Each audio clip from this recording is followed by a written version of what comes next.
Take two. Let's do it. Got the tool haul today. Of course, I got some stuff off the truck, got some stuff off of Amazon. Guys, I found a IP67 meter. You know the story with my Fluke 87.5. It does not like to get wet.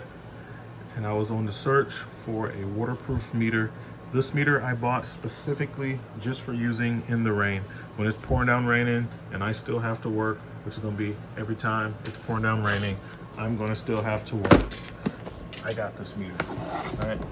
And let's get you set up here because I got about 30% battery on this thing before it goes out. Where's that meter at? All right, part number on this, we got Mike 650. Mike 650, okay? Triplet, good company. They make a lot of test equipment. I like what I see from them. I've never bought any of their products before. This will be the first one, okay? It's just a quick overview, some stuff on the box, but all that stuff's online. I'm not gonna open it up and do all of that too much because the video will be very long, but I'll try to get out of the box one-handed. All right, boom. Comes in this bag. I guess I am getting it out of the box and doing all of that.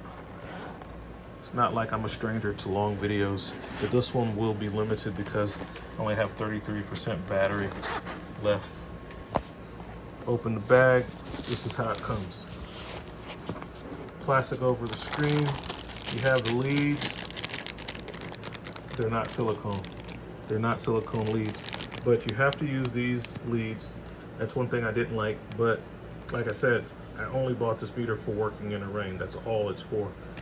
Their leads are made to give you the IP67 rating. So you have to use their leads and those little plugs that they give you that are on the ends of the leads. These plugs, when you're not using the other ones. So when I was using the Fluke, of course, I didn't have anything on the other side. And I talked about how I was gonna plug them, but I'm not gonna plug them. I'm not gonna use that meter in the rain anymore. It's an expensive meter, and I will use it in other situations. Come with a thermocouple, and it comes with the adapter for the thermocouple. Comes with 2 sets of batteries because I believe this thing takes 4 AAA batteries. I do like that it does not use the 9 volts, which are insanely expensive in the grocery store. Go to a truck stop and try to buy a 9-volt battery. It's like $20. No exaggeration. They want like $20 for a 9-volt battery in a truck stop. It's crazy. All right, so that's the meter, and I'll do a more intensive review and overview, like individual stuff. But I got quite a few little items out here, so we're just gonna roll with this, guys. All right. Supplies for the truck. Fuses and fusible links. 90% of what you do on the camper has an electronic component, and I like to not be lacking on anything.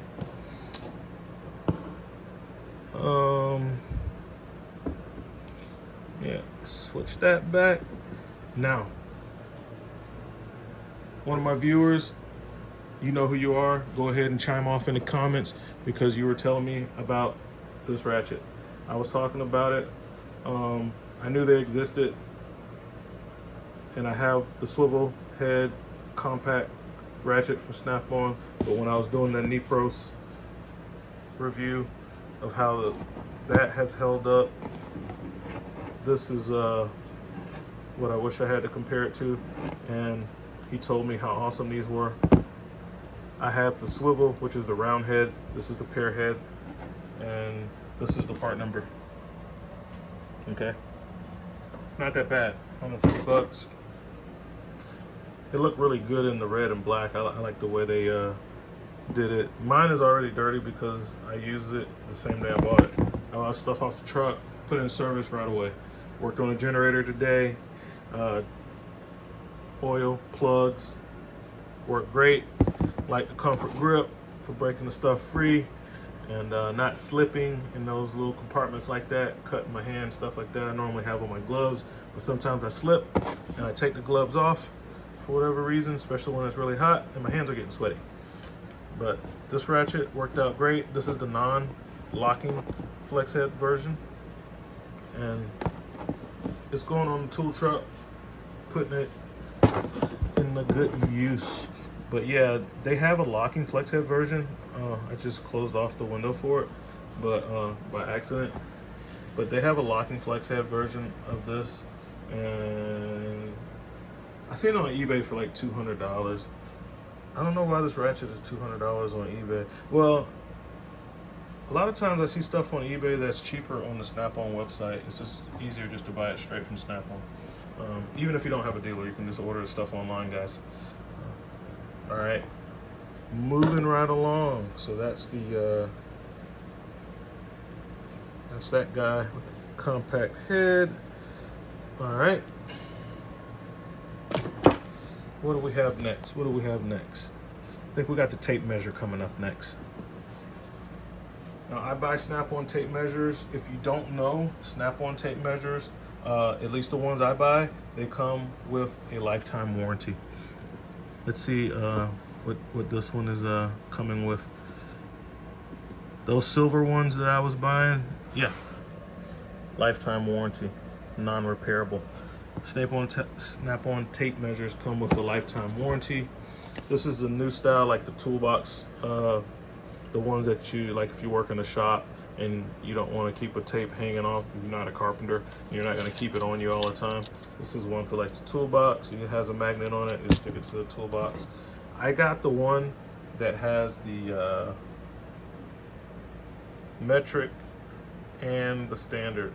So on my tape, the one that I got, take a look at that, boom. So we got standard on one side and we got metric on the other side. I have had to warranty out my other Snap-on tape measures. They wear out, man. The lock part right here where you retract the tape, what'll happen is after you use them for a long time, the tape will start to retract because the spring is tight in there. And even though the lock is engaged, like the brake wears out and the tape will come back some, and it's very irritating, and man, I hate that. And whenever it starts doing that, I just go on the truck and swap him out. Swap him out.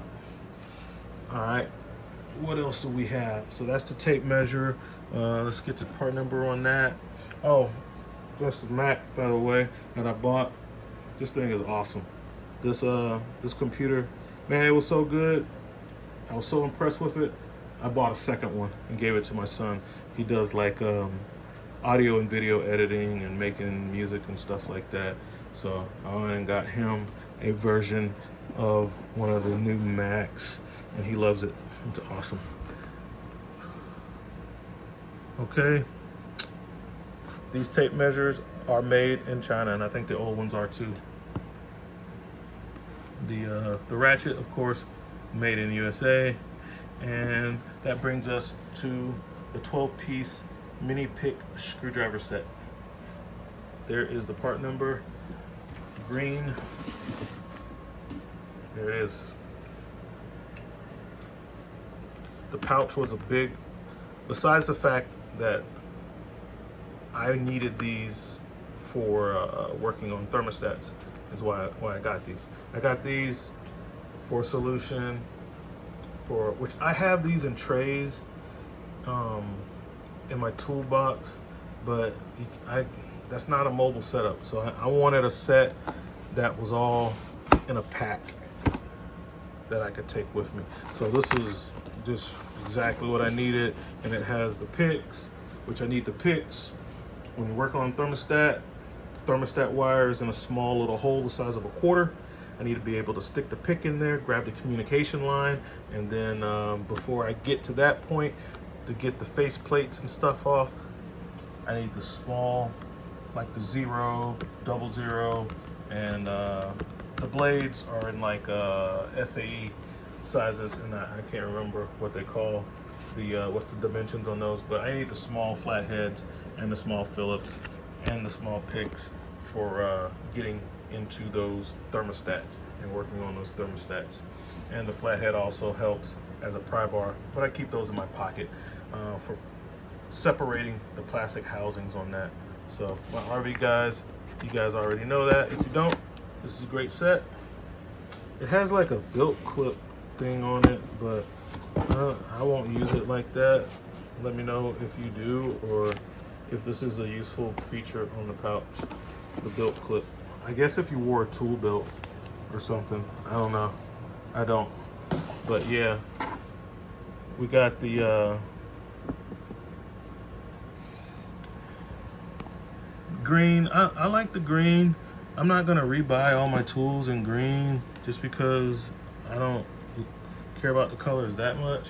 But if I'm buying new tools and he has it in a color that I think the tool looks good in, I'll buy it. But I'm not like trying to, like, I bought this in red because I seen the other colors he had. I thought it looked really good in the black and red, especially with that black cap, so I got that. But in these, I saw these, and I be leaving these on the bed and stuff because, you know, I'm in the bedroom or the camper working. I can see them a little better. So when I leave one, I can see that it's missing, and it's easier to find it, drop one on the ground or whatever. So it's kind of like a higher visibility color. I do like the high vis stuff as well, you know, but I buy whatever color, you know, doesn't really matter to me. But yeah, that is the pick set with the Instinct handles. I noticed that they made the picks a different shade of green than the screwdrivers and everything, which is fine with me. These are a little darker green. I don't know if it shows up on the camera or not. It has that soft grip. It's not the full hard handle, Instinct handle. This is like the soft grip Instinct handle, which is an awesome handle. I really like that. I almost bought the Wera set. I was gonna get the Wera set. I was gonna order those. I probably would have saved some money, but at the end of the day, I got the USA, you know, because I like my guy. He had it, I wanted it, it was there, went ahead and grabbed it. But I would have been just as happy with the Wera set because like I got the Weehaw sets and stuff like that. I don't have any Wera stuff, but I've heard a lot of good stuff about them. Doc features them on his channel, Doc's Last Best Tool, and I think Morgan's Maintenance, and the guy that does all the Vito bag stuff, Mills Construction, he talks about them too. So I know that they're awesome, and one day I will get to try out that Wera handle and see what it's hitting for. Next, Snap-on makes these low profile screwdrivers. We'll just pull up the Phillips, and they're like $23 a piece, so that'll be $60 for all of them. These are made in Japan. Okay, so I went to the Japanese manufacturer and just bought them off of Amazon Japan. I just went to the people in Japan who makes them instead of getting the rebrand, because I don't like rebranded stuff. I don't like the idea that you're charging me extra money for something that you didn't make. And there's another company out there who really did make it, and they're charging 1/3 the price. That, I don't like that. I do not like that at all. When somebody is not making a tool, I don't want to pay Snap-on prices for stuff that Snap-on does not make. And if I find out that they're rebranding something, and I'll go to whoever makes it and buy it from them. That's why I stopped buying the Snap-on kneeling pads and I started buying them straight from Lang, because Lang makes them for Snap-on, and they're an awesome product, but it's less than half the price to get it directly from the guys who really make it. And it's a USA manufacturing company as well. So I got these from Amazon Japan, and this is the company that makes them.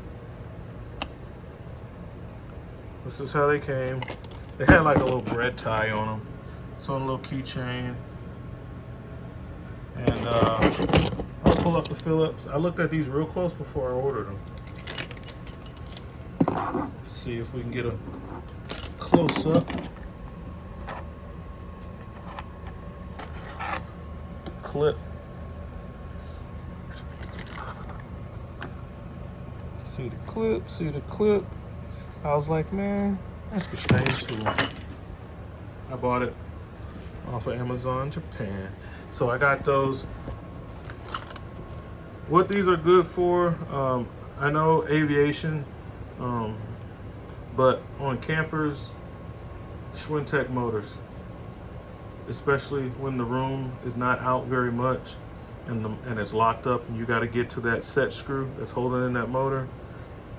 TVs on a fixed mount and you can barely get your forearm back there, and you need to loosen up the screws to get the TV off of the bracket so you can actually get to the mounting screw. They come in handy. Removing the H column on a Schwintek on the side of the slides, and there's like always only like 6 inches of space. You can't get anything back there on the floor side.